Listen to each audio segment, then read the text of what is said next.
Well, guys, we've done it. We've made it to the end of Love Island All-Stars. Here we are. We started at day 1. Here we are, day 357. It hasn't been that long, it just feels like it. But we've made it, guys. The finale's tonight, and I'm sure it's going to be... Well, it actually might be alright. Let's be honest, come on. Last night's episode wasn't bad. The ex-Islanders came in. They decided the fate of Adam and Arabella with George H. and Anton magically getting through, and it was pretty exciting. It was a pretty fun watch, I'm not gonna lie, and yeah, it was okay. So maybe the finale will be alright tonight. Why on earth Jake was back, I don't know. Jake, who basically quit the villa on day dot, somehow managed to get himself back in and have a vote in dumping. I just thought, why? Surely, I thought he'd flown back to England weeks ago. I didn't think he was still in South Africa. I mean, I assume he's been there all this time.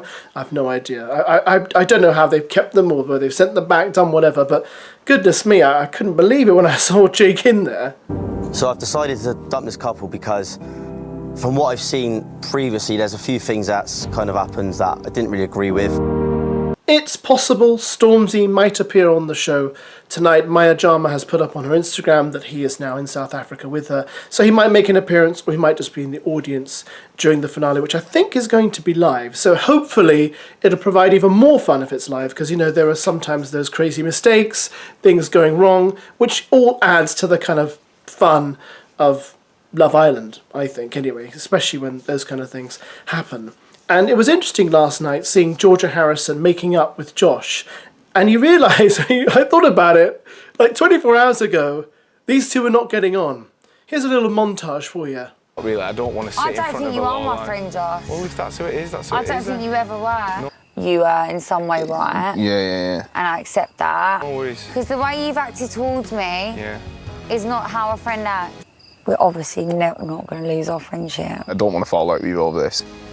I think me and you, as friends, personally, are done. Just because you're my best mate, and I think I felt like I was getting it from all angles. Yeah. But I don't ever want to lose you as a mate, do you know what I mean? No, for sure.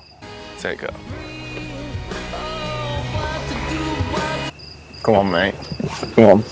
Now, the fact that there's been a bit of negative press around Love Island All-Stars and poor viewing figures has not escaped the attention of the media. And an article in The Guardian today is particularly damning.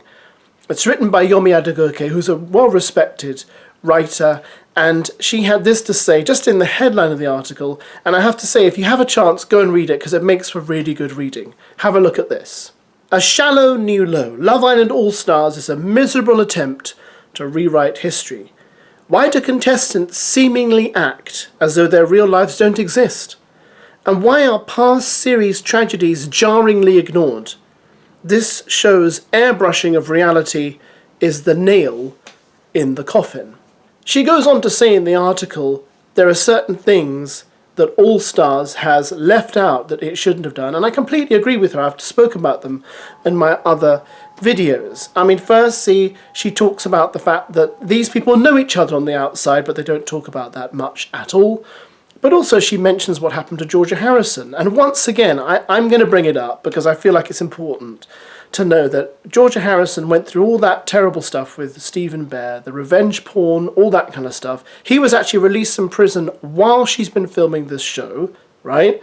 And they don't mention it when they say, oh, Georgia has had such terrible experience with men, she wouldn't do the heart rate challenge. And I think you have to tell your viewers why, because there are people who will not know.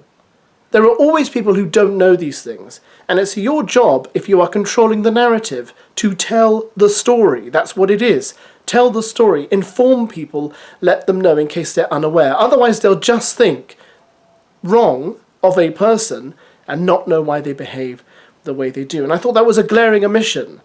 Again, and in this article, the author mentions that Demi had a fight with thyroid cancer. Again, I'd completely forgotten about that. And she has become a spokesperson for getting certain cancers checked while you're young. Bring it up in the show. Why didn't you? I feel like Love Island All-Stars had an opportunity to be a bit more mature. Talk about life.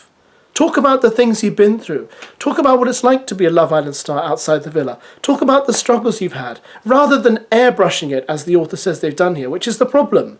We would have liked it as viewers to hear about Georgia Harrison's time in, you know, the spotlight for the revenge porn, for the book she wrote, for the documentary she made. We'd have liked to hear about Demi battling thyroid cancer. It's not happy stuff, but it's life stuff.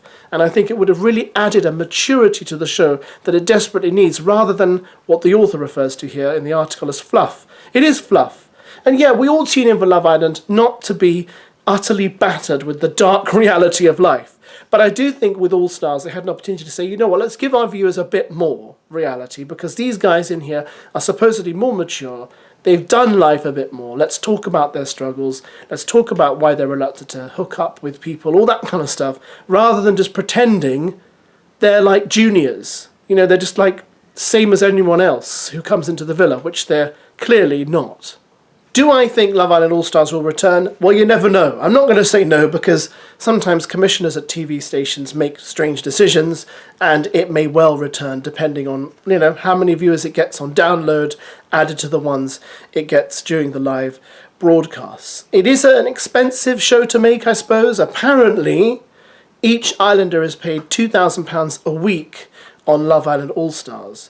And normally on the show, when they're new, they're paid £375 a week, so not a huge amount, but then I suppose they get a lot back when they leave the villa.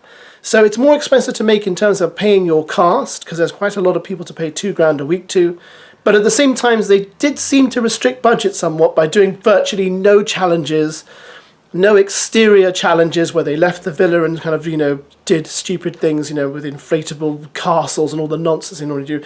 So they did kind of cut back a bit there. There were only 1 or 2 members where they left, weren't there? So it was a strange show. It was claustrophobic to watch. And I think ultimately it committed that crime that is the worst crime to commit in TV and film, and that is that it just got boring. That's the worst thing. If it's so bad it's good, you'll watch it, and if it's good because it's good, you'll watch it. But if it's just boring, people tend to turn off, and I completely understand why. So don't hold your breath, though. Like I say, it may come back. Anyway, let's enjoy the finale tonight. Who do you think's going to win? I think my money's on Tom and Molly. I think they'll probably get this one. They'll get the crown, and that'll be it. So get voting if you're voting. I can't think of another couple winning except Sophie and Josh, but again, I think because the public do have that sort of a connection to Molly, that they are most likely to vote for her, and they tend to like Tom as well, even though I think Tom is just there, isn't he? I just think he's just there all the time.